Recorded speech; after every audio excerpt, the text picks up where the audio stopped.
Qala Nabi sallallahu alaihi wasallam, ya Ali istaqsi isbaghal wudu fa innahu satrul iman. Fa idza tawadda'ta fala tusrif fil ma' fa idza faraghta fi tuhrin faqra inna anzalnahu fi lailatul qadar. Alhamdulillah, kita bersyukur kepada Allah Subhanahu wa taala sampai kita kepada fasal yang menjelaskan tentang wudu dan sholat. Nabi SAW bersabda, dalam ini adalah wasiatnya Rasulullah. Apa yang diwasiatkan Rasulullah kepada Sayyidina Ali karamallahu wajhah. Ya Ali, wahai Ali, istaqsi isbaghal wudu fa innahu satrul iman. Nabi menyuruh kepada Sayyidina Ali karamallahu wajhah untuk memperhatikan wudunya.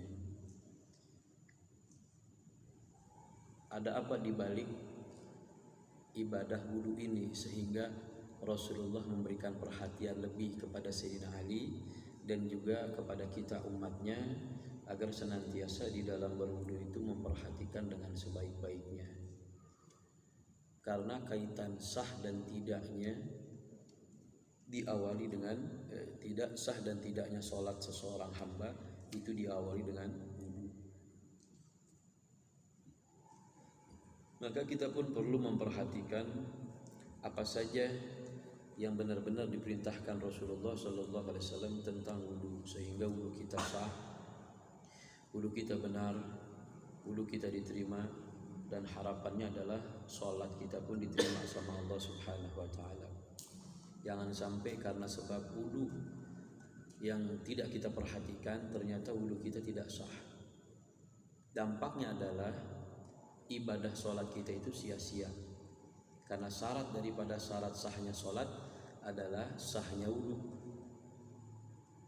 Dan Nabi mengingatkan bahwa isbaghul wudu itu adalah memperhatikan rukun-rukun di dalam wudu. Apa saja yang harus kita perhatikan, mana yang wajib dan mana yang sunnah. Jangan sampai menjadi santri atau talibul ilm, orang yang mencari ilmu agama, ketika ditanya apa hukum kumur-kumur wajib, malu kita sama Nabi. Ternyata hukum kumur-kumur itu adalah sunnah. Memasukkan air ke dalam hidung sunnah. 3 kali basuhan adalah sunnah. Maka perhatikan mana yang wajib, mana yang sunnah. Nah, ini adalah sebuah kewajiban kita. Isbaghul wudu adalah sempurnakan wudu dengan sebaik-baiknya. Jadi wudunya kita ini enggak kayak bocah, anak-anak PAUD, anak-anak madrasah diniyah. Kata gurunya wudu semua barang-barang, cepet main lomba-lombaan, bahkan main siram-siraman. Enggak. Wudunya kita ini adalah wudu yang membuat diri kita ini khusyuk. Bagaimana basuhan air masuk ke dalam mulut itu, kita baca doanya. Apa yang diajarkan sama Imam Ghazali di dalam kitab Hidayatul Hidayah, di saat kita memasukkan air ke dalam mulut kita itu, doanya apa? Doa yang harus kita ingat, yang kita mudah, ya pakai bahasa Indonesia ada. Allahumma ij'al hadza, ya Allah jadikan air ini ketika masuk ke dalam mulut saya, kelak nanti mulut ini membawakan atau mengeluarkan aroma yang begitu indah nanti di akhirat. Sebelum itu kita basuh kedua tangan kita. Apa yang kita baca? Allahumma ij'al hadza al-ma' tahura. Ya Allah, Engkau telah menjadikan air ini suci dan bisa kami pakai untuk ibadah wudu.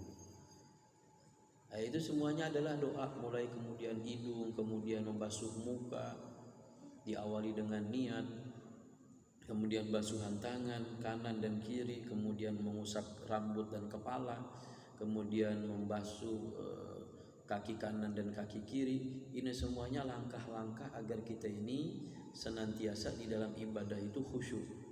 Apa itu khusyuk? Khusyuk itu tenang, tentram, bisa mengartikan dan memaknai kalimat-kalimat sehingga kita di dalam ibadah itu tenang. Ya Ali, istaqsi isbaghal wudu, sempurnakan wudu kalian. Fa innahu satrul iman, karena yang namanya wudu itu satrul iman, setengah daripada iman seseorang. Iman akan sempurna kalau setengahnya udah sempurna. Tinggal mencari setengah dari imannya tersebut. Fa idza tawadda'ta fala tusrif fil ma', apabila kalian berwudu fala tusrif fil ma', jangan israf. Apa itu berlebihan? Kocoran dan keran itu ber. Akhirnya air yang kita pakai hanya untuk satu orang, tapi kalau ditaker itu bisa 2 orang atau 3 orang. Nah ini yang bahaya.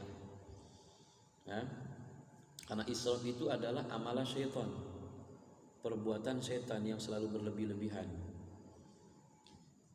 Kata Nabi, nggak boleh kita wudu dengan israf. Fa idza faraghta min tuhrin faqra, apabila kalian selesai dari wudu, ya, setelah kita baca doa setelah wudu, ya, asyhadu an la ilaha illallah wa asyhadu anna muhammadar rasulullah, Allahumma ij'alni minat tawabin waj'alni minal mutatahhirin waj'alni min ibadakas shalihin. Kemudian baca inna anzalnahu fi lailatul qadr ila akhiril ayah. Min ba'di ghuslil qadamaini asra marratin yufarrijullahu hamma. Siapa yang baca itu 10 kali, maka kata Nabi SAW, yufarrijullahu hamma, Allah akan menghilangkan segala rasa gundah gelisah yang ada di dalam hati hamba tersebut. Jadi akan dihilangkan, dihapus sama Allah Subhanahu wa taala rasa gelisah. Dia akan merasa tenang, tentram, aman. Hatinya ini Masya Allah adem lah. Di saat ada masalah, di saat ada problem, di saat ada apapun yang menimpa terhadap dia bisa menyikapinya dengan tenang dan bijak. Asbabnya apa? Sebabnya adalah orang-orang yang senantiasa membasahi mukanya dengan wudu, dan dia iringi setelah wudu tersebut dia baca inna anzalnahu fi lailatul qadr wa ma adraka ma lailatul qadr. Sambil jalan juga enggak apa-apa, silahkan. Sehingga manusia itu tidak ada kesempatan, ruang setan atau jin untuk masuk ke dalam jiwa seseorang. Kenapa? Karena setiap dia wudu, dia dengan zikir. Setelah dia berwudu, dia baca surat inna anzalna 10 kali. Sampai dia menuju sholat. Menuju sholat, dia hadirkan hatinya di hadapan Allah Subhanahu wa taala. Kayaknya enggak ada ruang tuh kalau dia benar-benar mengamalkan sunnah Nabi Muhammad. Tapi berapa banyak juga orang-orang yang kadang tahu itu adalah yang dianjurkan sama Nabi, tapi dia nggak amalkan. Apakah mungkin lupa, wallahu alam, atau mungkin memang rada malas karena dapat bisikan-bisikan setan, udahlah nggak usah dibaca, dan jalan aja langsung sholat ini dan sebagainya. Sehingga yang seharusnya kita iringi dengan doa, harapan, penjagaan, namun kita ini dibisikkan oleh bisikan setan yang mengganggu ibadah kita. Kalau wudunya kita nggak bisa khusyuk, jangan harap sholat kita bisa khusyuk. Kalau wudunya kita nggak bisa tenang, jangan harap sholat kita pun bisa tenang. Karena pondasi dasar sholat kita itu adalah di wudu. Kalau wudunya kita benar-benar memperhatikan wudu kita, maka insya Allah sholat kita pun kita akan memperhatikan sholat kita. Dan juga banyak batasan-batasan para ahlul fuqaha di dalam wudu itu, banyak batasan. Di antaranya adalah sunnah orang-orang yang berwudu itu harus menghadap kiblat, kemudian duduk atau jongkok, itu sunnahnya. Kemudian baca bismillah, diawali dengan bismillah, kemudian diakhiri dengan doa. Kemudian enggak boleh berbicara di saat wudu. Kemudian usahakan wudunya itu enggak di tempat kita buang hajat kecil atau hajat besar, karena hukumnya makruh. Jadi harus punya ruangan khusus buat wudu, buat toilet beda, enggak di dalam. Ya. Itulah keutamaan orang yang berwudu. Kemudian juga di saat orang itu mengangkat kedua tangan setelah dia wudu, dia berdoa kepada Allah, sungguh kata Nabi, itu pintu langit pertama, kedua sampai ketujuh dan sampai kepada Allah Subhanahu wa taala, pintu langit terbuka. Maka kata Nabi, siapa orang yang berdoa meminta kepada Allah di saat dia mengangkat kedua tangannya setelah dia wudu, maka insya Allah doa-doanya itu diijabah sama Allah karena pintu langit sudah terbuka. Inilah kesempatan kita, bahwa ada waktu yang memang sudah dipersiapkan sama Allah Subhanahu wa taala kepada umatnya Nabi. Siapa aja yang melakukan ini, pintu langit terbuka. Siapa yang melakukan ini, pintu langit terbuka. Siapa yang melakukan ini, Allah turun mendengarkan doa-doanya. Begitu. Ada apa dengan Rasulullah? Karena Rasulullah adalah manusia yang paling dicintai oleh Allah Subhanahu wa taala. Nabi yang paling dicintai, Nabi yang paling dibangga-banggakan. Maka pantas Rasulullah itu dikatakan Sayyidil Anbiya wal Mursalin. Pemimpinnya para nabi dan rasul adalah Rasulullah. Karena manusia yang paling dekat dengan Allah ya Nabi kita Muhammad. Bagaimana keadaan kita? Kita pengen jadi orang dekat kepada Allah, ya deketin dulu Rasulullah. Itu syaratnya. Jangan kata saya emang enggak, saya mah langsung aja mau tembus kepada Allah Subhanahu wa taala. Enggak bisa. Gak bisa. Kita ini mau jadi orang yang dekat kepada Nabi Muhammad harus lewat kuncinya itu adalah Rasulullah. Karena Allah yang berfirman, Allah yang mengatakan qul in kuntum tuhibbunallaha fattabi'uni yuhibbukumullah. Itu syaratnya. Kalau kita pengen dapat cintanya Allah, maka raih dulu cintanya Rasulullah. Kalau kita udah dapat cintanya Rasulullah terhadap diri kita, insya Allah Allah akan berikan cintanya kepada kita. Dengan cara apa? Dengan cara banyak melakukan perintah-perintah Rasulullah. Apa yang dikatakan Nabi Muhammad, wudu harus seperti ini, lakukan. Apa yang dikatakan dan diperintahkan Rasulullah di dalam wudu, ya lakukan. Seperti halnya ini, inna anzalnahu fi lailatul qadar, ini jaminan Rasulullah. Tapi berapa banyak dari umatnya Nabi Muhammad masa bodoh aja. Gitu. Kemudian, ya Ali, idza faragta min taharatin fakhudh ma'an wamsah biyadayka raqabataka wa qul subhanaka allahumma bihamdik asyhadu an la ilaha illa anta wahdaka la syarika lak astaghfiruka wa atubu ilaik. Kemudian Rasulullah mewasiatkan kepada Sayyidina Ali, idza faragta, apabila kalian udah selesai min taharatin, dari berwudu, selesai dah wudu ya, mulai kita basuh, masukkan air ke mulut, ke hidung, ke muka, kemudian basuh tangan, kemudian rambut, kemudian kaki, selesai. Fakhud ma'an, ambil tuh air di genggaman kita, wamsah biyadaika raqabataka, kemudian kita usap nih raqabah, pundak kita nih, bagian leher belakang sini kita usap dengan mengucapkan apa? Subhanaka Allahumma wa bihamdika asyhadu an la ilaha illa anta wahdaka la syarika lak astaghfiruka wa atubu ilaik. Sampai situ. Apa kata Nabi? Kemudian apa? Tsummanzur ilal ardi, kemudian kau lihat ke bumi atau ke tanah dan ucapkan asyhadu anna Muhammadan abduka wa rasuluh.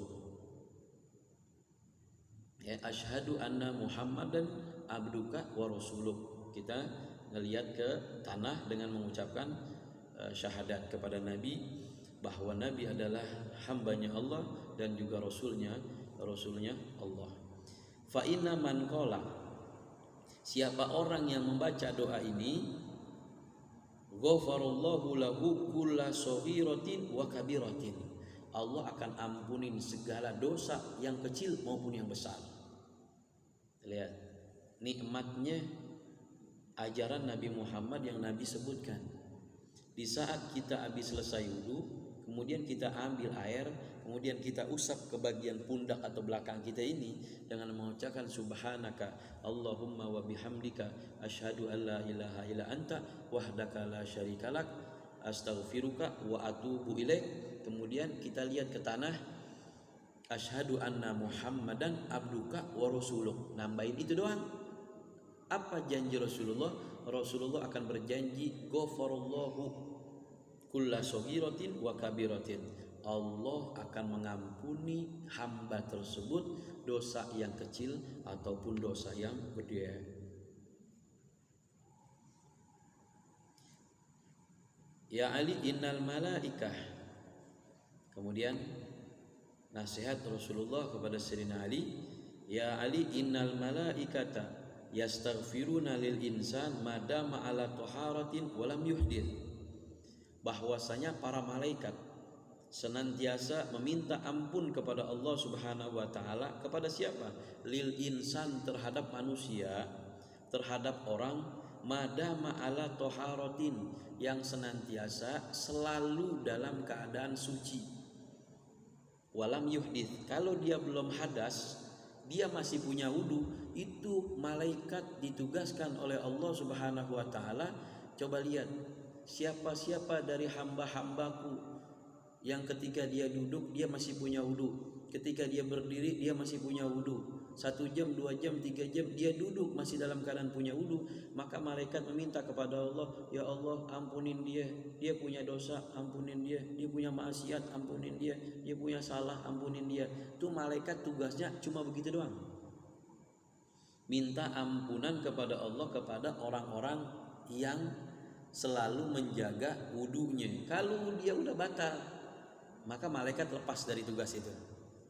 Nah ini Masya Allah ya, kita ini apalagi umat Islam diajarkan tentang bersuci. Kalau perempuan bagaimana kalau datang bulan atau haid, kan nggak boleh berwudu. Tapi dianjurkan para ulama-ulama kita, kalau perempuan datang haid, perbanyak zikir kepada Allah. Ya, perbanyak zikir kepada Allah. La ilaha illallah Muhammad Rasulullah, Allahumma sholli ala sayyidina Muhammad. Perbanyak apa aja yang bisa, apa yang kita hafal. Daripada diam, daripada marah-marah, daripada melakukan sesuatu yang hal-hal yang tidak pantas dan tidak mendapatkan pahala, itu. Makanya sebenarnya umat Islam itu baik laki maupun perempuan tidak ada ruang yang kosong. Ya mudah-mudahan Allah jaga kita, Allah berikan kita manfaat ilmu. Jadi pada malam hari ini kita bisa bawa pulang bahwa yang pertama, satu, perbaiki wudu kita. Wudu harus dengan tenang, wudu harus dengan diiringi baca dan doa. Kemudian baca inna anzalna 10 kali setelah berwudu. Kemudian kita baca air setelah berwudu, kita usap ke pundak kita, ke leher kita. Baca subhanaka Allah, subhanaka Allahumma bihamdika asyhadu an la ilaha illallah wahdahu la syarikalah astaghfiruka wa atubu ilaik. Kemudian kita lihat ke bumi, baca asyhadu anna muhammadan abduka wa rasuluh. Itu jaminannya adalah Allah akan mengampuni dosa-dosanya yang kecil maupun yang besar. Kemudian senantiasa dawam wudu. Kalau lagi nggak datang bulan, kemudian kita batal wudu, batal wudu, batal wudu. Kalau bisa dawamkan wudu. Kenapa? Karena kita ini lagi didampingin sama para malaikat yang meminta ampunan kepada Allah untuk diri kita. Kurang lebihnya mudah-mudahan pertemuan kali ini bisa bermanfaat buat kita.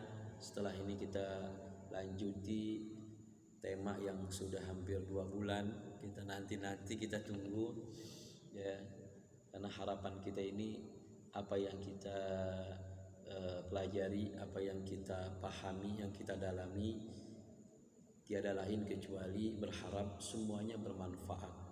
Kemanfaatan ilmu itu mungkin sekarang kita nggak merasakan, tapi nanti setelah kita keluar dari sini, setelah kita punya aktivitas di mana, ternyata ilmu itu bermanfaat buat kita. Karena masa kalian masih panjang. Ada nanti masa remaja, ada masa dewasa, masa pranikah, ada masa nikah, ada masa dalam rumah tangga, masa nanti pendidikan anak, terus panjang masih.